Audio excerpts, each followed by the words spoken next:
ദൈവനാമം വാഴ്ത്തപ്പെടുമാറാകട്ടെ.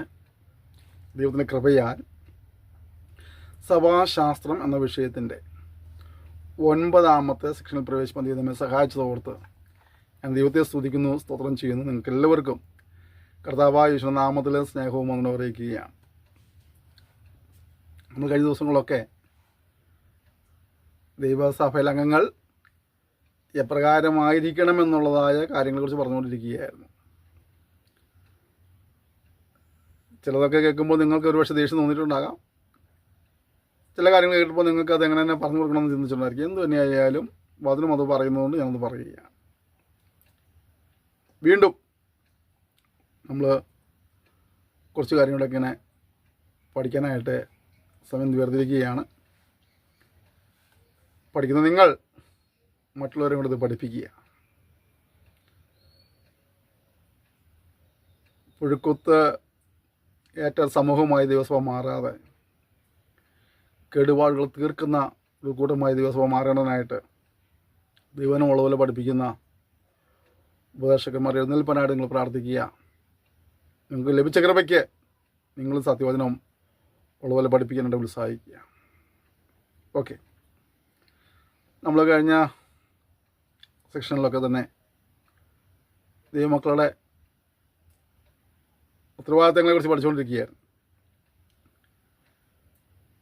അപ്പോൾ നമുക്കറിയാം, ദൈവസഭയെ പരിപാലിക്കാനായിട്ട് ദൈവം വ്യത്യസ്ത തലങ്ങളിലുള്ള ശുശ്രൂഷകന്മാരെ നിയമിച്ചിട്ടുണ്ട്. അല്ലേ? അവൻ ചിലരെ അപ്പോസ്തലന്മാരായി, ചിലരെ പ്രവാചകന്മാരായി, ചിലരെ ഉപദേശകന്മാരായി, ചിലരെ ഇടയന്മാരായി, ചില സുവിശേഷന്മാരായൊക്കെ നിയമിച്ചിരിക്കുക. ഈ കർത്താവിന് വില ചെയ്യുന്ന ദിവാസന്മാരെ ദിവസം ഞാൻ ഒരു കാര്യം പറയാം. നിങ്ങൾ ആരും നിസ്സാരന്മാരല്ലെന്ന് മനസ്സിലാക്കണം. എന്താ അങ്ങനെ പറയാൻ കാരണം? ദൈവസഭ എന്നുള്ളത് തന്നെ ദൈവത്താൽ വിളിച്ച് വേർതിരിക്കപ്പെട്ട തിരഞ്ഞെടുക്കപ്പെട്ട ഒരു സമൂഹമാണ്. ആ കൂട്ടത്തിൽ നിന്ന് നിങ്ങളെ ദൈവം വീണ്ടും വിളിച്ചു, ദൈവം വീണ്ടും തിരഞ്ഞെടുത്തു. അഥവാ നിങ്ങൾ ആരാണ്? തിരഞ്ഞെടുക്കപ്പെട്ടവരിൽ നിന്നും തിരഞ്ഞെടുക്കപ്പെട്ടവരാ. അപ്പം ചിലരെ അപ്പോസ്തലന്മാരായി, ചിലരെ ഉപദേശകന്മാരായി, ചിലരെ പ്രവാചകന്മാരായി, ചിലരെ ഇടയന്മാരായി, അല്ലേ, ചിലരെ സുവിശേഷകന്മാരായി. അപ്പം അങ്ങനെ ചിലരെ തിരഞ്ഞെടുക്കപ്പെട്ടതാ. ഭാഗ്യവതി എന്ന് ആലോചിച്ചോണം. പക്ഷെ താഴെപ്പട്ടിക്കാനായിരിക്കാം, കയറിക്കിടക്കാൻ കോരയൊന്നുമില്ലായിരിക്കാം, സമൂഹത്തിൽ വലിയ മാനവും സ്ഥാനവും പദവികളൊന്നുമില്ലായിരിക്കാം. പക്ഷെ നീയെ ദൈവത്താൽ തിരഞ്ഞെടുക്കപ്പെട്ടവരിൽ നിന്നും തിരഞ്ഞെടുക്കപ്പെട്ടതാണോ ഒരു വിശ്വാസം, ഒരു ആത്മധൈര്യം തന്നെ ഭരിക്കണം. നിന്നെ വിളിച്ചതും വേർതിരിച്ചതും ഇവരുള്ളവരാരുമല്ല. അതുകൊണ്ട് മനുഷ്യൻ്റെ മുഖം നോക്കിയല്ല ശുശ്രൂഷിക്കണം, ദൈവത്തിൻ്റെ മുഖത്ത് നിങ്ങൾ ശുശ്രൂഷിക്കണം. ദൈവം നിറളപ്പാടുകൾ അറിയിക്കണം. അവിടെ ആരും പഠിക്കേണ്ട ആവശ്യമില്ല. തീ വീണ് കാട് കത്തിയാൽ തീയിട്ടവൻ നഷ്ടപരിഹാരം കൊടുത്തോളും. ഇതിനുള്ളിൽ പരിശുദ്ധാത്മാവ് നൽകിയവൻ, ആത്മനിയോഗത്തോടൊരു കാര്യം പറയാൻ പറഞ്ഞവൻ, നീ അതനുസരിച്ച് പറയുന്നെങ്കിൽ അതിൻ്റെ പുറകിലെ ഏത് നഷ്ടവും കഷ്ടവും അവൻ തീർത്തോളും. ആ ഒരു ബോധ്യം നമ്മെ എപ്പോഴും ഭരിക്കണം. അപ്പം അങ്ങനെ ദൈവത്താൽ തിരഞ്ഞെടുക്കപ്പെട്ടവർക്കും ചില ഉത്തരവാദിത്തങ്ങളുണ്ട്. ഞാൻ ദൈവത്താൽ തിരഞ്ഞെടുക്കപ്പെട്ടവരിൽ നിന്നും തിരഞ്ഞെടുക്കപ്പെട്ടവനാണെന്ന് പറഞ്ഞ് കോളറ് വലിച്ച് ഇങ്ങനെ പോകാനുള്ളതല്ല. നമുക്ക് നമ്മുടെ ഉത്തരവാദിത്തം ഉണ്ടെന്ന് മനസ്സിലാക്കണം. അത് നമ്മെ ആക്കി വെച്ചിരുന്നത് ദൈവസഭയുടെ വളർച്ചയ്ക്കാണ്. ദൈവസഭയുടെ വളർച്ചയ്ക്ക്, ആത്മീയ വളർച്ചയ്ക്കാണ് ദൈവമേ ആക്കി വെച്ചത്. മറന്നു പോകരുത്. എഫേസ്യർ 4:11 മുതൽ 14 വരെ പഠിക്കുമ്പോൾ ഈ വിവിധ നിലയിലുള്ള ശുശ്രൂഷകൾ ചെയ്യാനായിട്ട് തിരിച്ചവരുടെ വേർതിരിക്കപ്പെട്ടവരുടെ ഉത്തരവാദിത്തങ്ങൾ എന്താണ് അവിടെ കാണുന്നുണ്ട്. അതുകൊണ്ട് ദൈവസഭയുടെ വളർച്ചയ്ക്കായി നിങ്ങൾ യത്നിക്കണം എന്നുള്ളതാണ്. അതിന് വചനം നമ്മൾ പഠിക്കണം. നമ്മൾ കുത്തിയിരുന്ന് ദൈവനും വായിച്ച് പഠിക്കണം. എന്നിട്ട് അതിന് ഒരു ക്രമീകൃത നോട്ട്സൊക്കെ ഉണ്ടാക്കി നമ്മൾ പഠിപ്പിക്കണം. ഇത് ഞായറാഴ്ച കാലത്ത് സഭാഹോളിൽ ചെന്നിരുന്നിട്ട് 2-3 പേർ പ്രാർത്ഥിക്കാൻ പറഞ്ഞ സമയത്ത് ദിവസം മറിച്ച് ഒരു സങ്കീർത്തനം കിട്ടി. അതിന് സാക്ഷ്യ സമയത്ത് ഉള്ളിൽ തപ്പിപ്പറിക്ക് സ്വതരാശിക്ക് സ്വതരാശേഷം പ്രസംഗിക്കാനുള്ള ഒരു വചനവും കിട്ടി. പോകുന്ന പരിപാടി അല്ല വേണ്ടത്. ദൈവനം പഠിക്കാൻ ഉത്സാഹമുള്ളവരായിരിക്കണം. നിങ്ങൾ പഠിപ്പിക്കാൻ ഉത്സാഹമുള്ളവരായിരിക്കണം. പഠിച്ചാൽ മാത്രമല്ല, ഇന്ന് പഠിക്കുന്ന ഒരുപാട് പേരുണ്ട്. ഒരു ബൈബിൾ കോളേജിൽ ചേർന്ന് ഒരു ഡിഗ്രി എടുത്തു, അടുത്ത ബൈബിൾ കോളേജിൽ നിന്ന് വേറെ ഡിഗ്രി എടുത്തു, അടുത്ത ബൈബിൾ കോളേജിൽ നിന്ന് വേറെ ഡിഗ്രി എടുത്ത്, അങ്ങനെ ഡിഗ്രികളുടെ മുകളിലേക്ക് പോകുന്ന ഒരുപാട് പേര് കണ്ടിട്ടുണ്ട്. അതിൽ പലപ്പോഴും പലരെയും പഠിപ്പിക്കാറില്ല. പഠിക്കുന്നത് മാത്രമേ ഉള്ളൂ. അത് തെറ്റാ. പഠിക്കണം, ഇവനും പഠിപ്പിക്കണം. അതെന്തുകൊണ്ടാണ്? ഈ സഭാജനത്തിൻ്റെ ആത്മീയ വളർച്ചയ്ക്ക്, യഥാസ്ഥാനത്തിന്, ആരോഗ്യകരമായ ജീവിതത്തിന് ഇതാവശ്യമായതുകൊണ്ട് നമ്മൾ പഠിപ്പിക്കണം. പഠിക്കുന്നവരുടെങ്കിൽ പറയാനുള്ളത്, നിങ്ങൾ പഠിക്കുന്ന നല്ല കാര്യമാണ്. പഠിപ്പിക്കുവാനുള്ള ഉത്സാഹമുള്ളവരായിരിക്കണം. അടുത്തത്, കൃപാവര ശുശ്രൂഷകൾ വെളിപ്പെടുത്തുന്നവരായിരിക്കണം. 1 കൊരിന്ത്യർ 12:28 പഠിക്കുന്നത് കൃപാവര ശുശ്രൂഷകൾ ജ്വലിപ്പിക്കുന്നവരായിരിക്കണം. പ്രാർത്ഥിക്കുന്നതിന് വേണ്ടിയിട്ടൊക്കെ ദൈവം അത് തരുവാനിടയായിത്തീരും. പിന്നെ മറ്റൊരു വലിയ ഉത്തരവാദിത്വമാണ് സഭയെ പരിപാലിക്കുന്നവൻ സ്വന്തം കുടുംബത്തെയും പരിപാലിക്കാൻ ഉത്സാഹിയായിരിക്കണം. 1 തിമോഥെയോസ് 3:5. കുടുംബത്തോട് യാതൊരു ബന്ധവുമില്ലാതെ സഭാ ശുശ്രൂഷ എന്ന് പറഞ്ഞ് വളരുന്ന ഒരുപാട് പേരുണ്ട്. അല്ല, കുടുംബത്തോട് നിനക്കൊരു കമ്മിറ്റ്മെൻ്റ് ഉണ്ടെന്ന കാര്യം മറന്നു പോകരുത്. പിന്നെ ഈ ശുശ്രൂഷകൾ ഏൽപ്പിക്കുന്ന മനുഷ്യനെ സംബന്ധിച്ചോളം ദൈവാത്മാവും ജ്ഞാനവും നല്ല സാക്ഷ്യമുള്ളവരെ മാത്രമേ ഈ ശുശ്രൂഷകൾ ഏൽപ്പിക്കാവുന്നതാണ്. നമ്മൾ സ്ഥലത്ത് ഒരാളെ ആക്കുമ്പോൾ ഇവിടെ കുഴപ്പമെന്ന് അറിയാമോ? പണത്തിൻ്റെ പേരിലും അധികാരത്തിൻ്റെ പേരിലൊക്കെ ചിലരെ സഭാശുശ്രൂഷ ഏൽപ്പിക്കാറുണ്ട്. ചെറുപ്രായത്തിൽ കർത്താവിൻ്റെ വേലയ്ക്ക് ഇറങ്ങി കഷ്ടം സഹിച്ച് പട്ടിണി കിടന്ന് കർത്താവിൻ്റെ വേല ചെയ്ത് വർഷങ്ങൾ കഴിഞ്ഞിട്ടും ഒരു നല്ല സഭ കിട്ടാത്ത ഒരുപാട് ദിവസന്മാരുണ്ട്. അതേസമയം ഗൾഫിലോ വിദേശത്തൊക്കെ ജോലി ചെയ്ത്, ഇവിടുത്തെ ഗവൺമെൻറ് സർവീസിലൊക്കെ ഇരുന്ന് ജോലി ചെയ്ത് പെൻഷൻ പറ്റി കഴിഞ്ഞപ്പോൾ ആത്മഭാരമായിട്ട് വന്ന ചിലരുണ്ട്. അവർക്ക് വലിയ വലിയ സഭകൾ കൊടുക്കണം കണ്ടിട്ടുണ്ട്. അതൊന്നും ചെയ്യാൻ പാടില്ല. അവിടെയൊക്കെ നമുക്കൊരു മനന്തിരമൊക്കെ ആവശ്യമാണ്. നമ്മൾ നേതാക്കന്മാർക്ക് ഒരു മനന്തിരം ആവശ്യം. കഷ്ടപ്പെടുന്ന നിലനിൽക്ക് സഹായിക്കാനുള്ള ഒരു മനസ്സ് നമുക്കുണ്ടാകട്ടെ. ഇവിടെ നമ്മൾ ഈ കാര്യങ്ങൾ പറയുമ്പോൾ തന്നെ മനസ്സിലാക്കേണ്ട ഒരു കാര്യം, ദൈവസഭയ്ക്കകത്ത് അവൻ ഏത് സഭയിലെ ആളാണെങ്കിലും ശരി, അവർ ജീവിക്കേണ്ട വ്യവസ്ഥകളെക്കുറിച്ചുള്ള നല്ല ബോധ്യം ഉണ്ടായിരിക്കണം. അന്യായം ചെയ്യുന്നവൻ ഏത് സഭയിൽപ്പെട്ടവനാണെങ്കിലും അവൻ ദൈവരാജ്യ അവകാശമാക്കുകയില്ല. നിങ്ങളെ തന്നെ വഞ്ചിക്കാതിരിപ്പീൻ.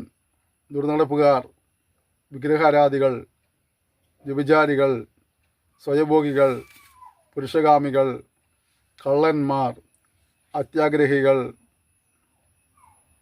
മദ്യപന്മാർ, പാപിഷ്ഠാണക്കാർ, പിടിച്ചുപറിക്കാർ എന്നിവർ ദൈവരാജ്യം അവകാശമാക്കുകയില്ല. 1 കൊരിന്ത്യർ 6:9-10. രജിസ്റ്ററിൽ പേരുണ്ടെന്നുള്ളതല്ല വിഷയം, കമ്മിറ്റിയിൽ പേരുണ്ടെന്നുള്ളതല്ല വിഷയം. ഈ വക കാര്യങ്ങളൊക്കെ കൊണ്ടു നടക്കുന്നുണ്ടെങ്കിൽ ഓർക്കുക, ദൈവരാജ്യം കണി കാണാൻ കഴിയില്ല. ഇത് പലരെയും പഠിപ്പിക്കുന്നില്ല. ദുർനടപ്പുകാരും ഗൃഹാരാധികളും വിചാരികളും സ്വയഭോഗികളും പുരുഷകാമികളും കള്ളന്മാരും അത്യാഗ്രഹികളും മദ്യപന്മാരും എല്ലാം കൂടെ ഇതിന് ഒരുമിച്ച് കൂടി നടക്കുക. പേര് സത്യസഭ എന്നും ദൈവസഭ എന്നൊക്കെയാണ്. ദൈവരാജ്യത്തിൽ പ്രവേശനം ലഭിക്കുകയില്ല. വളരെ ഗൗരവത്തോടെ ചിന്തിക്കുന്ന കാര്യമാണ്. വളരെ ഗൗരവത്തോടെ ഇതിനൊക്കെ ശാസിക്കുന്ന ഇടയന്മാരെ എഴുന്നേൽക്കണം. ഇതിനൊക്കെ ശാസിക്കുന്ന ഉപദേശകന്മാരെ എഴുന്നേൽക്കണം. വാലല്ല തലയാക്കുന്ന പ്രവാചകന്മാരിൽ നമുക്ക് ആവശ്യം വന്നിരിക്കുന്നവൻ്റെ ഹൃദയങ്ങളെ വിവേചിച്ചുകൊണ്ട് ശുശ്രൂഷിക്കുന്ന പ്രവാചകന്മാരെയാണ് ഈ തലമുറയിൽ ദൈവസഭയ്ക്ക് ആവശ്യം. പക്ഷെ അവർക്ക് വേദി കുറയും. ഉള്ള കാര്യം ഉള്ള പോലെ വിളിച്ചു പറഞ്ഞാൽ പിന്നെ അധികം സമയം ചെന്ന് ശുശ്രൂഷിക്കാൻ വിളിക്കില്ല. അതേസമയം ചെന്നിട്ട് വാലെല്ലാം തലയാക്കാമെന്നും നീ ആ വാഹനത്തിൽ കയറി ഈ വാഹനത്തിൽ കയറുന്നതിനെ അവിടെ അയക്കും ഇവിടെ അയക്കും, ഞാനതൊരു വലിയ വെള്ളപ്പൊക്കം കാണുന്നു, വലിയ മീൻകൂട്ടം കാണുന്നു, ഞാൻ ഒരു വലിയ മുന്തിരിക്കൊല കാണുന്നു, അങ്ങനെയൊക്കെ പറയുന്നതിനൊക്കെ പിന്നെയും വിളിക്കും. കാരണം അവനോട് ശല്യമില്ല. ദൈവത്തിൻ്റെ ആത്മാവ് 11 വെളിപ്പാട് നിന്ന് വിട്ട് തന്നെ പിന്നെ വിളിക്കാൻ സാധ്യത കുറവാണ്. കാരണം അവനുള്ള കാര്യം പറഞ്ഞിട്ട് പോരും. ഇനി വിളിച്ചില്ലേലും ദൈവാത്മാവ് ശുശ്രൂഷിക്കണമെങ്കിൽ ഉള്ള കാര്യം പറഞ്ഞിട്ട് പോന്നോ. അവൻ വിളിച്ചില്ലെങ്കിൽ അപ്പുറത്തോളം വിളിച്ചോളും. ഞാനും വിളിച്ചില്ലെങ്കിലും നിന്നെ വിളിച്ചോ നിന്നെ പരിപാലിപ്പാൻ വിശ്വസനുള്ള ബോധ്യം നിനക്കുണ്ടാകണം. ഓക്കെ. ദുർനടപ്പുകാർ, അശുദ്ധർ, വിഗ്രഹാരാധിയായ ദ്രവ്യാഗ്രഹി, ഇവർക്ക് ആർക്കും ക്രിസ്തുവിൻ്റെയും ദൈവത്തിൻ്റെ രാജ്യത്തിൽ അവകാശമില്ല. നിങ്ങൾ അറിയുന്നില്ലയോ? വ്യർത്ഥ വാക്കുകളാൽ ആരും നിങ്ങളെ ചതിക്കരുത്. ഈ വക നിമിത്തമല്ലോ ദൈവകോപം അനുസരണം കെട്ടവരുടെ മേൽ വരുന്നത്. നിങ്ങൾ അവരുടെ കൂട്ടാളികളാകരുത്. എഫേസ്യർ 5:5-7 വരെ കാര്യങ്ങളാണ് പറഞ്ഞത്. നമ്മൾ സൂക്ഷിക്കേണ്ട ഒരുപാട് കാര്യങ്ങൾ അവിടെ പറയുന്നുണ്ട് അല്ലേ. പിന്നെ ജഡത്തിൻ്റെ പ്രവൃത്തികളോ, ദുർനടപ്പ്, അശുദ്ധി, ദുഷ്കാമം, വിഗ്രഹാരാധന, ആഭിചാരം, പക, പിണക്കം, ജാരശങ്ക, ക്രോധം, ഷാഢ്യം, ദ്വന്ദ്വപക്ഷം, ഭിന്നത, അസൂയ, മദ്യപാനം, വെറിക്കുത്ത് മുതലായവയെന്ന് വെളിവാകുന്നു. ഇവ പ്രവർത്തിക്കുന്നവരാരും ദൈവരാജ്യം അവകാശമാക്കുകയില്ല. ഗലാത്യർ 5:19-21 വരെ. അപ്പോൾ നമ്മൾ വളരെ സൂക്ഷിക്കേണ്ട കാര്യങ്ങൾ അതൊക്കെ പറഞ്ഞു തരുന്നത്. ഇതിട്ടേച്ചെറിഞ്ഞ് പോകരുത്. ഈ കാര്യങ്ങളെല്ലാം മനസ്സിലാക്കിയിരിക്കണം. അടുത്തത്, എന്നാൽ ഭീരുക്കൾ, അവിശ്വാസികൾ, അറയ്ക്കപ്പെട്ടവർ, കുലപാതകന്മാർ, ദുർനടപ്പുകാർ, ക്ഷുദ്രക്കാർ, ബിംബാരാധികൾ എന്നിവർക്കും ബോഷ്കു പറയുന്ന യവനുമുള്ള ഓഹരി തീയും ഗന്ധവും കത്തുന്ന പോയിക്കിലത്രേ. വെളിപ്പാട് 21:8. എൻ്റെ പ്രിയപ്പെട്ടവരെ, ഏത് സഭയുടെ പേരുണ്ടെന്ന് പറഞ്ഞാലും ഈ വകയൊക്കെ കയ്യിലുണ്ടെങ്കിൽ ഓർത്തോളം അങ്ങോട്ട് പോകില്ല. ഇവിടെ കിടന്ന് പറയാൻ ഞാൻ പോകുമെന്ന് അല്ലേ, പോകില്ല. അതുകൊണ്ട് ഇതിനൊക്കെയാണ് നമുക്കൊരു ക്രമീകരണം വേണ്ടത്. ഇതിനൊക്കെ നമുക്ക് തീരുമാനം വേണ്ടത്, നവീകരണം വേണ്ടത്. ഇവിടെയൊക്കെയാണ്. ഏത് സഭയപ്പെട്ട ആളാരും കുഴപ്പമില്ല. ഈ പറയുന്ന കാര്യങ്ങളെല്ലാം നമ്മുടെ ജീവിതത്തിലുണ്ടെങ്കിൽ പോകില്ലെന്ന് കാര്യം ഉറപ്പാണ്. നിൻ്റെ സഭയുടെ കുഴപ്പം കൊണ്ടല്ല, നിൻ്റെ കുഴപ്പം കൊണ്ടാണ്. അപ്പോൾ നീ ദൈവത്തിനനുസരിച്ച് ജീവിച്ചേ പറ്റത്തുള്ളൂ. ഇനി അടുത്ത് നോക്കി, ജീവന്റെ വർഷത്തിൽ തങ്ങൾക്ക് അധികാരമുണ്ടാകേണ്ടതിനും ഗോപുരങ്ങളിൽ കൂടി നഗരത്തിൽ കടക്കേണ്ടതിനും ഉള്ള വസ്ത്രം അലക്കുന്നവർ ഭാഗ്യവാന്മാർ. നായ്ക്കളും ക്ഷുദ്രക്കാരും ദുർനടപ്പുകാരും കുലപാതകന്മാരും ബിംബാരാധികളും ബോഷ്കിൽ പ്രിയപ്പെടുകയും അതിനെ പ്രവർത്തിക്കുകയും ചെയ്യുന്ന ഏവനും പുറത്തു തന്നെ. വെളിപ്പാട് 22:14-15. ഇവിടെ ദൈവാത്മാവ് വളരെ ഗൗരവമായിട്ടാണ് ഈ കാര്യങ്ങൾ പറഞ്ഞു തന്നുകൊണ്ടിരിക്കുന്നത്. നമ്മൾ അനുസരിച്ചേ പറ്റൂ. അതനുസരിക്കാതെ പോകരുത്. അനുസരിച്ച് കർത്താവിൻ്റെ സന്നിധിയിൽ എത്തപ്പെടുക എന്നുള്ളതാണ് നമ്മുടെ ഉത്തരവാദിത്വം. കാരണം എൻ്റെ പേര് അവിടെയുണ്ട്, എന്നെ സകല വിശ്വാസിയാണെന്ന് പറഞ്ഞ് നടന്നിട്ട് കാര്യമൊന്നുമില്ല അർത്ഥം. നോക്കി പിന്നെ നിവേദനം പറഞ്ഞു കൊടുക്കോ. ഇനി മനുഷ്യരുടെ ചതിയാലും ഉപായത്താലും തെറ്റിച്ചു കളയുന്ന തന്ത്രങ്ങളിൽ കുടുങ്ങിപ്പോകുവാൻ തക്കവണ്ണം ഉപദേശത്തിൻ്റെ ഓരോ കാറ്റിനാൽ അലഞ്ഞു വീഴുന്ന ശിശുക്കൾ ആയിരിക്കാതെ സ്നേഹത്തിൽ സത്യം സംസാരിച്ചുകൊണ്ട് ക്രിസ്തു തലയോളം സകലത്തിനും വളരുവാനിടയാകട്ടെ. എഫേസ്യർ 4:14-15. അപ്പോൾ നിങ്ങൾ ദൈവസഭയിൽ നിന്ന് അന്യപ്പെടുത്തുന്നതായ, സ്വർഗരാജ്യത്തിന് അന്യപ്പെടുത്തുന്നതായ ഉപദേശം പഠിപ്പിക്കുന്ന ഒരുപാട് പേരുണ്ട്. എങ്ങനെ ചോദിച്ചാലും കുഴപ്പമില്ല, നീ സഭയിൽ വന്നാൽ മതി എന്ന് പറയുന്ന ആളുകളുണ്ട്. സഭയ്ക്ക് പിരിവ് കൊടുത്താൽ മതി എന്ന് പറഞ്ഞ ആളുകളുണ്ട്. ഓർക്കുക, നിന്നെ ലക്ഷ്യത്തിൽ എത്തിക്കുകയില്ല. കർത്താവ് മരിച്ചത് നീ ഇവിടുത്തെ സഭയുടെ അംഗമായിരുന്ന് പിരിവും കൊടുത്ത് പോകാൻ വേണ്ടി മാത്രമല്ല, അവൻ നിനക്കൂടി ഒരിക്കലും രക്ഷ പ്രാപിക്കുവാൻ, നിത്യതയിലേക്ക് വരുവാൻ വേണ്ടിയിട്ടാണ്. അപ്പം അതുകൊണ്ട് അതിനാവശ്യമായ ക്രമീകരണങ്ങളും തീരുമാനങ്ങളും നമ്മുടെ ജീവിതത്തിൽ ഉണ്ടാകണം. അത് സത്യസന്ധമായി പറഞ്ഞു തരാത്ത ആരെയും പുറകെ പോകരുതെന്ന് നീ പറഞ്ഞത്.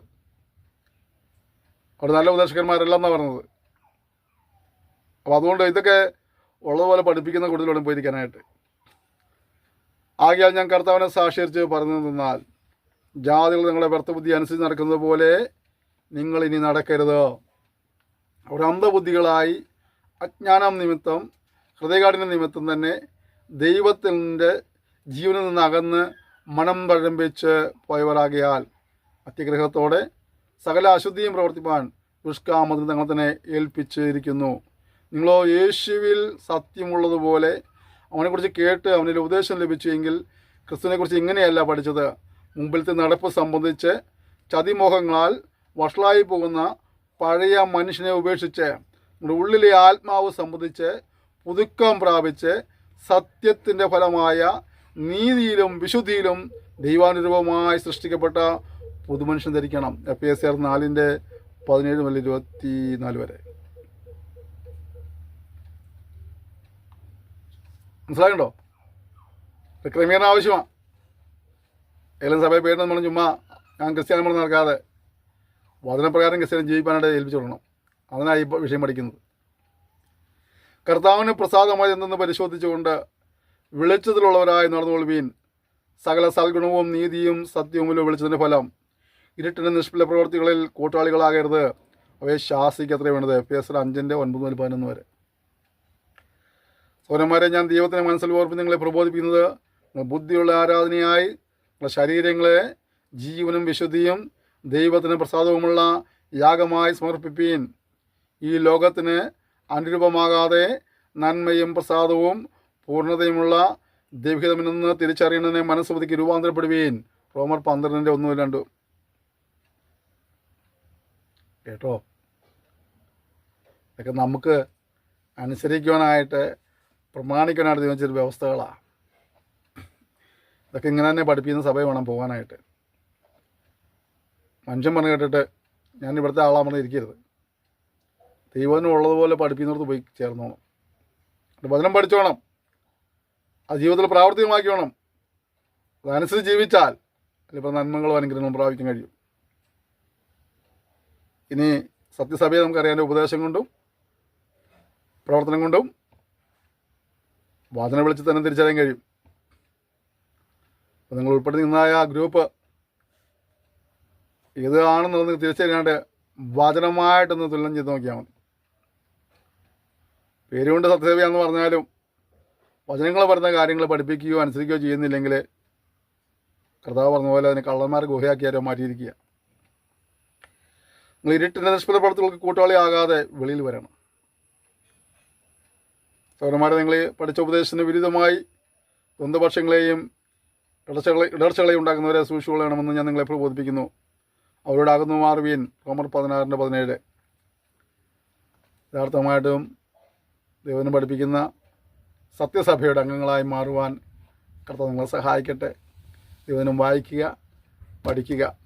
ഉൾപ്പെടുത്തുന്ന ഗ്രൂപ്പിൽ ദൈവനം ഉള്ളതുപോലെ പഠിപ്പിക്കാതെ ദൈവത്തിന് വിരുദ്ധമായിട്ട് മറ്റുള്ളവരും പഠിപ്പിക്കുന്നുണ്ടെങ്കിൽ നിങ്ങൾ അവരിൽ നിന്ന് അകന്നു മാറുവാനിട പറയണം. അതിന് ചങ്കൂറ്റം കാണിക്കണം. അതിനെ വചനം പഠിപ്പിക്കുന്നത്. അങ്ങനെ ദൈവിക വ്യവസ്ഥ പ്രകാരം ദൈവത്തെ സേവിച്ച് നിങ്ങളും പ്രാപിക്കുന്നത് സഹായിക്കട്ടെ. ഏതെങ്കിലും ഒരു സഭയിൽ അത് രജിസ്റ്ററിൽ നമ്മുടെ പേരുണ്ടെന്നുകൊണ്ട് കാര്യമില്ല. ജീവസുഖത്തിൽ പേരെഴുതി കാണുന്നില്ലെങ്കിൽ പ്രിയപ്പെട്ടവരെ കത്തുന്ന തീ ചുള്ളിലേക്ക് വീഴേണ്ടി വരും. എന്തിനാ സംഭവിച്ചെന്ന് ചോദിച്ചാൽ വചനം പറയുന്നത് നീതിമാൻ ആരുമില്ല, ഒരുത്തൻ പോലുമില്ല, എല്ലാവരും പാപം ചെയ്ത് ദൈവ തേജസ് ഇല്ലാത്തവരെ തീർന്നു. എല്ലാവരും പാപികളായതുകൊണ്ട് പാപത്തിന് ശിക്ഷയുണ്ട്. ആ ശിക്ഷയിൽ നിന്ന് മനുഷ്യന് സ്വയമായി രക്ഷ പ്രാപിപ്പാൻ സാധ്യമല്ല. നമ്മെ രക്ഷിക്കുവാൻ കർത്താവായ യേശു ക്രിസ്തുവിൽ മരിച്ചു. ക്രിസ്തു പാപികളെ രക്ഷിപ്പാൻ ലോകത്തിൽ വന്നു എന്നുള്ളത് വിശ്വാസ്യവും എല്ലാവരും അംഗീകരിപ്പാൻ യോഗ്യമായ വചനമാകുന്നു. പത്രോസിലേക്ക് പറഞ്ഞ മറ്റൊരുത്തിനും രക്ഷയില്ല. നാം രക്ഷിക്കപ്പെടുവാൻ ആകാശം കീഴിൽ മനുഷ്യരുടെയിൽ നൽകപ്പെട്ട വേറൊരു നാമമില്ല. യേശു പറഞ്ഞു, ഞാൻ തന്നെ വഴിയും സത്യവും ജീവനുമാവുന്നു, ഞാൻ മുഖാന്തരമല്ലാതെ ആരും പിതാവിൻ്റെ അടുക്കൽ എത്തുന്നില്ല. അപ്പോൾ സ്ത്രീ പറഞ്ഞു, ദൈവം ഒരുവനല്ലോ, ദൈവത്തിനും മനുഷ്യർക്കും മധ്യസ്ഥൻ ഒരുവൻ, എല്ലാവർക്കും വേണ്ടി മറുവിലയായി തന്നെ തന്നെ കൊടുത്ത ക്രിസ്തു യേശു തന്നെ. കർത്താവായ യേശു വിശ്വസിക്കുക. അവൻ നമ്മുടെ അകൃത്യങ്ങളെ ചുമന്ന ക്രൂശിൽ കയറിയത്. നാം പാപം സംബന്ധിച്ച് മരിച്ച് നീതിക്ക് ജീവിക്കേണ്ടതിന് യേശു നമ്മുടെ പാപങ്ങളെ വഹിച്ച് ക്രൂശിന്മേൽ കയറി. 2 പത്രോസ് 2:24. നാം ദൈവത്തിന് നീതിയാകേണ്ടതിന് പാപമറിയാത്തതിന് ദൈവം പാപമാക്കി തീർത്തു എന്ന് നമ്മൾ 2 കൊരിന്ത്യർ 5:21 പഠിക്കുന്നുണ്ട്. നമുക്ക് വേണ്ടി നമ്മൾ യെശയ്യാപ്രവചനം 53 പഠിക്കുമ്പോൾ നാം എല്ലാവരും ആടുകളെ പോലെ വഴിതെറ്റിപ്പോയിരുന്നു, ഓരോരുത്തരും താം താൻ്റെ വഴിക്ക് തിരിഞ്ഞിരുന്നാൽ യഹോവ നമ്മുടെ എല്ലാവരും അകൃത്യം അവൻ്റെ മേൽ ചുമത്തി എന്ന് കാണാൻ കഴിയുന്നുണ്ട്. അതുകൊണ്ട് ഞാനും നിങ്ങൾ ദൈവമാകെ തെറ്റുകാരാണ്, ശിക്ഷയ്ക്ക് ഉടമകളാണ്, സ്വയമായി രക്ഷപ്പെടാൻ സാധ്യമല്ല. നമ്മൾ രക്ഷിപ്പൻ കർത്താവായ യേശുക്രിസ്തു ക്രൂശിൽ മരിച്ചു. അത് മനസ്സിലാക്കി പാപങ്ങളേറ്റ് പറഞ്ഞ് ഉപേക്ഷിച്ച് ദൈവത്തെ ഭയപ്പെട്ട് ജീവിക്കാൻ തീരുമാനമെടുക്കണം. ലംഘനങ്ങളെ മറയ്ക്കുന്ന ശുഭം വരികയില്ല. അവ ഏറ്റു പറഞ്ഞ് ഉപേക്ഷിക്കുന്നതിന് കാരണം ലഭിക്കും. ഇതുവരെയും ജീവിതത്തിൽ എൻ്റെ ഭാവിയാണെന്നും പാപത്തിന് ശിക്ഷയുണ്ടെന്നും യേശു എനിക്ക് വേണ്ടി മരിച്ചെന്നും യേശു വിശ്വസിച്ച് രക്ഷപ്രാപിക്കാൻ കഴിയുമെന്നുള്ള ആ സത്യങ്ങളെ അംഗീകരിച്ച് പാപങ്ങളേറ്റ് പറഞ്ഞ് ഉപേക്ഷിച്ച് ദൈവത്തെ ഭയപ്പെട്ടും അനുസരിച്ച് ജീവിക്കാൻ തീരുമാനമെടുക്കാത്ത ആരെങ്കിലും ഈ ശബ്ദം കേൾക്കുന്നെങ്കിൽ സുവിശേഷ നിലയിൽ സ്നേഹബുദ്ധിയാ പറയട്ടെ, ഒരു മനുഷ്യൻ സർവ്വലോകം നേടിയാലും തൻ്റെ ആത്മാവ് നഷ്ടമാക്കിയാൽ ഒരു പ്രയോജനമില്ല. ജീവപുസ്തകത്തിൽ പേരെഴുതി കാണാത്ത യവനെയും കർത്താവ് തീപ്പുകൾ തള്ളിടുവാൻ ഇടയായിത്തീരും. അതുകൊണ്ട് തന്നെ ഇപ്പോൾ മരണശേഷം ഒരു അവസരമില്ലാത്തതുകൊണ്ട് ജീവിച്ചിരിക്കുമ്പോൾ തന്നെ എന്ന് പറഞ്ഞാൽ നാളെ നമുക്ക് ജീവിതത്തിൽ നിന്ന് സമയം പറയാൻ കഴിയില്ല. മരണം നിശ്ചയമാണ്, സമയം നിശ്ചയമില്ല, കർത്താവിൻ്റെ വരവും നിശ്ചയമാണ്, എപ്പോഴാണ് അതും പറയാൻ കഴിയില്ല. അതുകൊണ്ട് കർത്താവ് വരികയോ മരണം സംഭവിക്കുകയോ ചെയ്താൽ പിന്നീട് ഒരു അവസരമില്ലാത്തതുകൊണ്ട് ഇപ്പോൾ തന്നെ പാവങ്ങളേറ്റ് ഓർന്ന് ഉപേക്ഷിച്ച് ദൈവത്തെ ഭയപ്പെട്ട് ജീവിക്കാനായി തീരുമാനമെടുക്കുക. പ്രിയരെ, ആത്മരക്ഷ എന്നുള്ളത് വളരെ പരമപ്രധാനമായൊരു കാര്യമാണ്. അത് ഒഴിവാക്കരുത്, നഷ്ടപ്പെടുത്തരുത്. യേശു മരിച്ചതിനെ രക്ഷിപ്പാനാണ്, ആരും നശിച്ചു പോകാതെ എല്ലാവരും നിത്യജീവൻ പ്രാപിക്കാൻ വേണ്ടി യേശു നിങ്ങൾക്ക് വേണ്ടി മരിച്ചത്. അതുകൊണ്ട് തന്നെ സത്യങ്ങളെ മനസ്സിലാക്കി വചനങ്ങളെ അനുസരിച്ച് ജീവനെ ഏൽപ്പിച്ചു കൊടുക്കുക. കർത്താവായ യേശുക്രിസ്തുവിനെ ക്രൂശിൽ മരണം എന്താ നേട്ടമുണ്ടായത്? യേശുവിൻ്റെ രക്തം സകല പാപവും വിശുദ്ധീകരിക്കുന്നു. പാപത്തിൻ്റെ കറയെ കഴുകിക്കളയുന്നതായ ഒരു രാസവസ്തുവും ഭൂമിയിലില്ല. എന്നാൽ യേശുവിൻ്റെ രക്തം നമ്മെ കഴുകി ശുദ്ധീകരിക്കുന്നു. അതിനുവേണ്ടി നമ്മൾ എന്താ ചെയ്യേണ്ടത്? നാം നമ്മുടെ പാപങ്ങളെ ഏറ്റു പറയുന്നെങ്കിൽ നമ്മുടെ പാപങ്ങളെ ക്ഷമിച്ച് സകല അനീതിയും പൊക്കി നമ്മെ ശുദ്ധീകരിപ്പണതാക്കണം വിശ്വസ്ത നീതിമാനുമാകുന്നു. പാപങ്ങൾ ആരുടെ ഏറ്റു വരണം? ദൈവത്തോടെ ഏറ്റു വരണം. ദൈവത്തോടെ ഏറ്റു പറയുമ്പോൾ ദൈവം നമ്മൾ ക്ഷമിക്കും. അവനെ കൈക്കൊണ്ട് അവൻ്റെ നാമത്തിൽ വിശ്വസിക്കുന്ന ഏവർക്കും ദൈവമക്കളെ തിരുവാൻ അവന് അധികാരം കൊടുത്തിരിക്കുക. അത് മനസ്സിലാക്കിയിട്ട് അപ്രകാരം ദൈവത്തെ ഭയപ്പെട്ട് ജീവിക്കാൻ തീരുമാനം എടുക്കണം. ഇതുവരെ അങ്ങനെ ഒരു അനുഭവം ഉണ്ടായിട്ടില്ലെങ്കിൽ ശാന്തമായിട്ടൊന്ന് ദൈവത്തോട് പറ, ദൈവമേ, സകല സൃഷ്ടികളും മുമ്പാകെ പാപികളാകിയാൽ, അവർ സൃഷ്ടിക്ക് ഉടമകളാകിയാൽ ഞാനും ആ ഗണത്തിൽപ്പെടുന്നു വിശ്വസിക്കുന്നു. എൻ്റെ പാപത്തിൻ്റെ ശിക്ഷയിൽ നിന്ന് എനിക്ക് സ്വയമായി രക്ഷപ്പെടാൻ സാധ്യമല്ലെന്നും എന്നെ രക്ഷിപ്പാൻ കർത്താവായ യേശു ക്രിസ്തു ക്രൂശിൽ മരിച്ചതെന്ന് വിശ്വസിക്കുന്നു. എൻ്റെ പാപങ്ങളെ ക്ഷമിക്കണമേ. ഇന്നു മുതൽ ഞാൻ നിൻ്റെ മകനായി ജീവിപ്പാൻ ആഗ്രഹിക്കുന്നു, എൻ്റെ മകളായി ജീവിപ്പാൻ ആഗ്രഹിക്കുന്നു, എന്നോട് കരുണ കാണിക്കണമേ എന്ന് ആരുള്ളിൽ തട്ടി പ്രാർത്ഥിക്കുന്നുവോ ദൈവം അവൻ്റെ പ്രാർത്ഥന കേട്ട് എൻ്റെ പാപങ്ങളെ ക്ഷമിച്ച് നിന്നെ ദൈവത്തിൻ്റെ മകനും മകളുമാക്കി തീർക്കും. എന്നിട്ട് സത്യോപദേശം പഠിപ്പിക്കുന്ന സഭയിൽ പോകണം ആരാധനയ്ക്കായിട്ട്. കർത്തൻ്റെ കൽപ്പനയെ സ്നാനം സ്വീകരിക്കണം, ശുദ്ധാത്മാഭിഷേകം പ്രാപിക്കണം, ദൈവനുള്ളത് പഠിക്കണം, കൂട്ടായ്മ ആചരിക്കണം, പ്രാർത്ഥിക്കണം,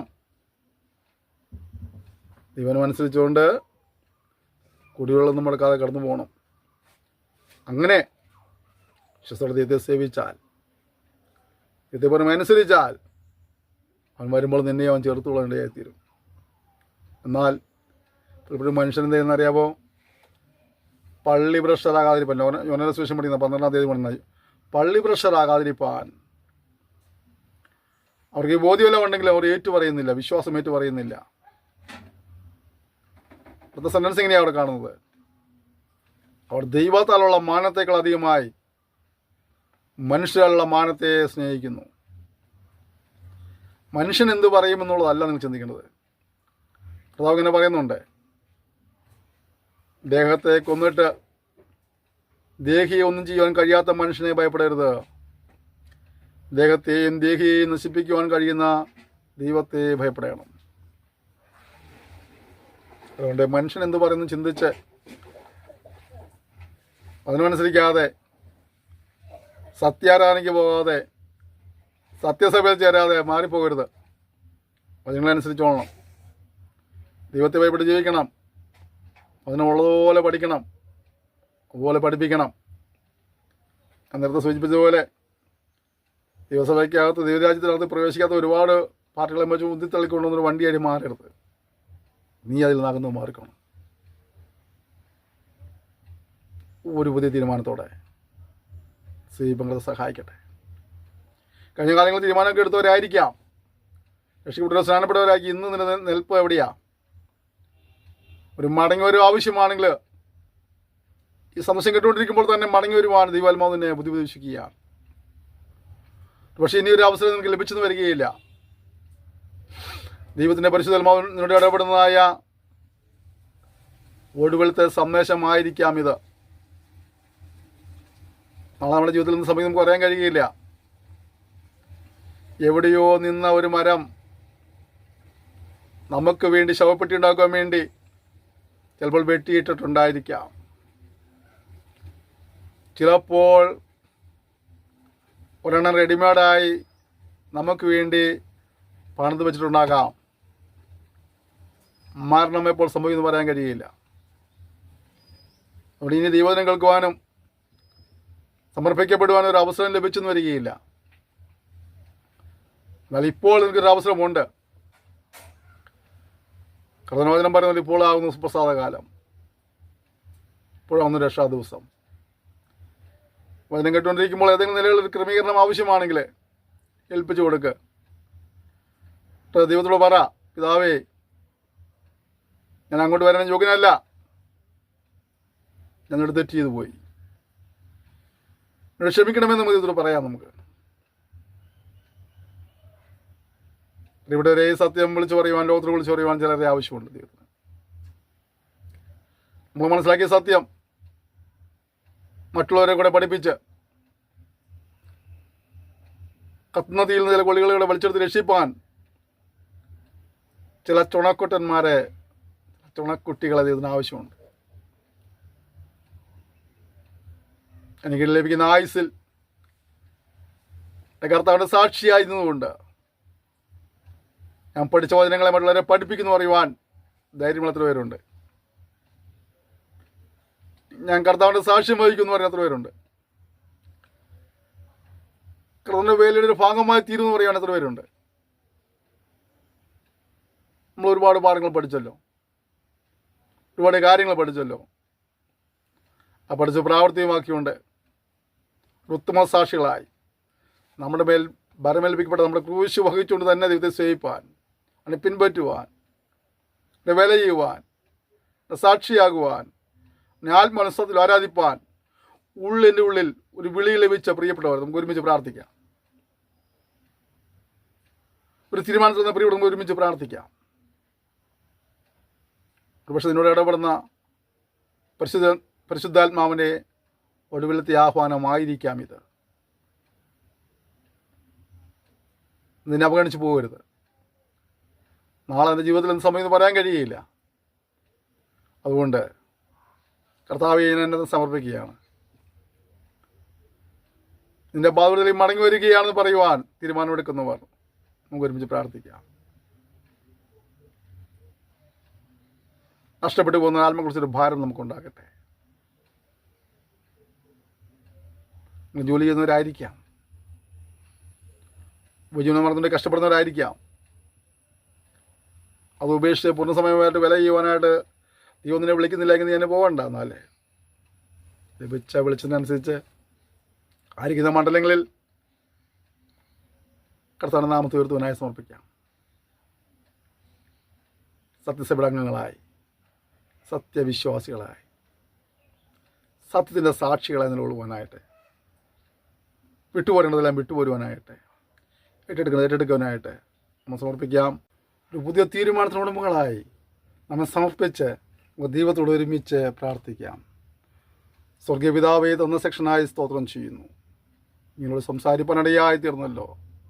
അവിടുന്ന് അടിയിൽ നിന്ന കൃപയ്ക്ക് അനുസരിച്ച് ഈ സമൂഹത്തോട് ദൈവം വിളിച്ചറിയുവാൻ നീ സഹായിച്ച കൃപയ്ക്കായി സ്തുതിക്കുന്നു കർത്താവേ. പോരാത്ത പരിശുദ്ധമേ പൂരിപ്പിക്കുമാറാകണമേ. വചനം കേട്ട മക്കളെല്ലാവരും അങ്ങേ അനുഗമിക്കുന്നവരായി, അങ്ങേ ആത്മനസ്സത്തിൽ ആരാധിക്കുന്നവരായി, നമ്മുടെ സാക്ഷികളായി തീരുവാൻ അതിനുള്ള ആത്മരക്ഷ പ്രാപിച്ച് അങ്ങോട്ട് നിത്യതയിലേക്ക് പ്രവേശിപ്പാൻ ഇവരെ സഹായിക്കുമാറാണെന്ന് പ്രാർത്ഥിക്കുന്നു.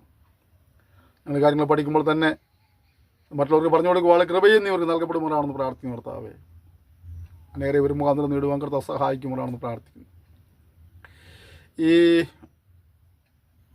പാഠ്യപദ്ധതിയെ നീ തുടർന്ന് സഹായിച്ച കൃപയ്ക്കായി സ്തോത്രം. പഠിപ്പിക്കുന്ന അധ്യാപകരെ നീ അനുഗ്രഹിക്കണമേ. പഠിക്കുന്നവരെ നീ അനുഗ്രഹിക്കുമാറാകണമേ. വ്യക്തിപരവും കുടുംബപരവുമായ സകല വിഷയങ്ങളിൽ കർത്താവ് അവർക്ക് അത്ഭുതങ്ങളെ പ്രവർത്തിക്കുമാറാണെന്ന് പ്രാർത്ഥിക്കുന്നു. ആത്മീയ പുരോഗതി ഉണ്ടാകുവാൻ സ്വർഗം സഹായിക്കണമേ. നമ്മുടെ ദൈവനാമ മഹത്വനും ദൈവരാജ്യവ്യാപ്തിക്കും ഉപകരിക്കപ്പെടുന്നവരായിത്തിട്ട കർത്താവേ, നമ്മുടെ നാം നിലനിൽ മഹത്വപ്പെടുത്തുമാറാകണം. സമൂഹത്തെ പിതാവിൻ്റെയും പുത്രൻ്റെയും പരിശുദ്ധാത്മനാമത്തോടെ ഞാൻ അനുഗ്രഹിച്ച് പ്രാർത്ഥിക്കുന്നു. ഒരു ആത്മീയമായി, ഭൗമികമായി, ശാരീരികമായി, മാനസികമായിട്ട് എല്ലാ അഭിവൃദ്ധി പ്രാപിപ്പാൻ കർത്താവ് അധികമായി സഹായിക്കണമെന്ന് പ്രാർത്ഥിക്കുന്നു. ഇതിൽ പ്രാർത്ഥിക്കുന്നവരുണ്ട്, ഇതിനെ സഹായിക്കുന്നവരുണ്ട്, പ്രോത്സാഹിപ്പിക്കുന്നവരുണ്ട്, സന്ദേശങ്ങൾ പങ്കുവയ്ക്കുന്നവരുണ്ട്. എല്ലാ മുഖാന്തരങ്ങളെയും എല്ലാവരും കർത്താവ് അനുഗ്രഹിക്കുമാറാകണമെന്ന് പ്രാർത്ഥിക്കുന്നു. ഞങ്ങൾക്ക് പിന്നെ ഞങ്ങളുടെ നാമത്തിനോട് വലിയ കാര്യം ചെയ്യണം. സ്വന്തം സഹായിച്ചാട്ടെ, തിരുനാമത്തെ മഹത്വപ്പെടുത്തിയാട്ടെ. യേശു എന്ന നാമത്തിൽ തന്നെ ആമേൻ. ക്ഷമയോടെ ഈ വിഷയം പഠിക്കാനായിട്ട് നിങ്ങൾ കാണിച്ചു കൊടുത്താൽ നന്ദി പറയുന്നത് നിങ്ങളെല്ലാവരെയും ധാരാളമായി അനുഗ്രഹിക്കുമാറാകട്ടെ. കർത്താവിനെ ഒരു താമസിച്ചാൽ അടുത്ത സെക്ഷനിൽ നമ്മൾ പരിശുദ്ധാത്മാ ശാസ്ത്രം എന്ന വിഷയം നമ്മൾ പഠിക്കുന്നതായിരിക്കും. അതിന് നമുക്ക് ഒരുങ്ങാം. ഓരോ വിഷയം കഴിയുന്തോറും കർത്താവ് നമുക്ക് പുതിയ പുതിയ വിഷയങ്ങളെ പഠിക്കാൻ കൃപ തന്നുകൊണ്ടിരിക്കുന്നു. പഠിപ്പിക്കുവാൻ കർത്താവ് അടിയങ്ങളെ ബലപ്പെടുത്തിക്കൊണ്ടിരിക്കുന്നു. നമുക്ക് ഇനി എത്ര ആയുസ് ഉണ്ടെന്നൊന്നും പറയാൻ കഴിയില്ല. എത്ര നാൾ ലഭിച്ചാലും ദൈവനും പഠിക്കുവാനും പഠിപ്പിക്കാനും ഉത്സാഹികളായി തീരാം. ഞങ്ങളെ ഓർത്ത് പ്രാർത്ഥിക്കണം. ഈ പാഠ്യപദ്ധതിയെ ഓർത്ത് പ്രാർത്ഥിക്കും. സന്ദേശങ്ങൾ വീണ്ടും വീണ്ടും ഷെയർ ചെയ്യേണ്ട ഓർമ്മിപ്പിക്കുന്നു. സബ്സ്ക്രൈബ് ചെയ്യണം, ലൈക്ക് ചെയ്യണം, കമൻറ്റ് ചെയ്യണം. ഞങ്ങൾക്ക് പ്രോത്സാഹനമാരൊക്കെ ഞങ്ങളെ വിളിക്കുന്നവരുണ്ട്. വിളിക്കാനൊക്കെ ഞങ്ങൾ ഓർമ്മിപ്പിക്കുകയാണ്. നിങ്ങളെ അലട്ടുന്ന ഏതെങ്കിലും വിഷയത്തിന് വിടുതലിന് വേണ്ടി പ്രാർത്ഥിക്കാനായിട്ട് ഒരു പ്രാർത്ഥന സഹായം ആവശ്യമാണെങ്കിൽ ദയവായി ഞങ്ങളെ വിളിക്കുക. ഞങ്ങൾ നിങ്ങൾക്ക് വേണ്ടി പ്രാർത്ഥിക്കുന്നതായിരിക്കും. സ്ക്രീനിൽ കാണുന്ന നമ്പർ വാട്സപ്പ് നമ്പറാണ്. അല്ലെങ്കിൽ വാട്സപ്പിൽ നിങ്ങൾ മെസ്സേജ് ഇട്ടാലും ഞങ്ങൾ വേണ്ടി പ്രാർത്ഥിക്കുന്നതായിരിക്കും. ഒരു താമസിച്ചാൽ നമ്മൾ ആശ്വാസനാഥം എന്ന പേരിൽ ഒരു ദൈവോധന ശുശ്രൂഷ എല്ലാ ദിവസവും ചെയ്യാൻ നമ്മൾ ആഗ്രഹിക്കുന്നു. ദൈവോധന പഠന ക്ലാസ്സുകൾ ഉണ്ടായിരിക്കും. അപ്പോൾ തന്നെ ആശ്വാസനാഥം എന്ന പേരിൽ യൂട്യൂബ് ചാനലിലൂടെ ആ വചന ശുശ്രൂഷയും മുന്നോട്ട് കൊണ്ടുവരാൻ ആഗ്രഹിക്കുകയാണ്. അത് ആശ്വാസനാഥം എന്ന യൂട്യൂബ് ചാനൽ നമ്മൾ അധികം താമസിയാതെ തുടങ്ങുന്നതായിരിക്കും. ആ ശുശ്രൂഷയോട് നിങ്ങൾ പ്രാർത്ഥിക്കണം. ഫേസ്ബുക്കിലും ചിലപ്പോൾ അത് അപ്ലോഡ് ചെയ്യാൻ സാധ്യതയുണ്ട്. അപ്പോൾ ഞാനത് ദിവസങ്ങളിൽ അത് ഏത് ഫേസ്ബുക്ക് അക്കൗണ്ടിലാണ് അപ്ലോഡ് ചെയ്യുന്നത് നിങ്ങളെ അറിയിക്കുന്നതായിരിക്കും. ഒരു താമസിച്ചാൽ ഒക്ടോബർ 15 ശേഷം നമ്മൾ നിങ്ങളുടെ വിഷയങ്ങൾക്ക് വേണ്ടി നേരിട്ട് പ്രാർത്ഥിക്കുന്ന ഒരു ലൈവ് സൂം പ്രോഗ്രാം എല്ലാ ശനിയാഴ്ചയും അറേഞ്ച് ചെയ്യാൻ ഉദ്ദേശിക്കുന്നു, ആഗ്രഹിക്കുന്നു, പ്രാർത്ഥിക്കുന്നു. ലിങ്കുകളൊക്കെ ഞങ്ങൾ പുറകെ അയച്ചു തരുന്നതാണ്. അതിനിടയ്ക്ക് ചെറിയൊരു യാത്രയുള്ളതിൻ്റെ പേരിൽ ഞാൻ അത് യാത്ര കഴിഞ്ഞ് വന്നതിന് ശേഷം ചെയ്യാമെന്നാണ് ഞാൻ കരുതുന്നത്. ഒക്ടോബറിൽ 8 മുതൽ 13 വരെ ഇന്ത്യക്ക് വെളിയിൽ നടക്കുന്ന ഒരു മീറ്റിങ്ങിൽ എനിക്ക് പങ്കെടുക്കേണ്ടതായിട്ടുള്ളതുകൊണ്ട് ഞാൻ അങ്ങോട്ട് പോകുന്നു. അപ്പോൾ അവിടെ വൈഫൈ കിട്ടുമോ നെറ്റ് കിട്ടുമോ എന്ന് എനിക്കറിയത്തില്ല. അതുകൊണ്ടാണ് ഞാൻ ആ വരവിന് ആ യാത്രയ്ക്ക് ശേഷം എല്ലാം ആരംഭിക്കേണ്ടി ചിന്തിക്കുന്നത്. നിങ്ങളെ ഓർത്ത് പ്രാർത്ഥിക്കണം. ഇവരെ ഞങ്ങളെ ഓർത്ത് പ്രാർത്ഥിച്ച എല്ലാവർക്കും കൂടി ഞാൻ നന്ദി പറയുകയാണ്. തുടർന്നും പ്രാർത്ഥിക്കുക. നിങ്ങളുടെ എല്ലാ പ്രോത്സാഹനത്തിനും സഹകരണത്തിനും നന്ദി പറയുന്നു. Thank you. May God bless you.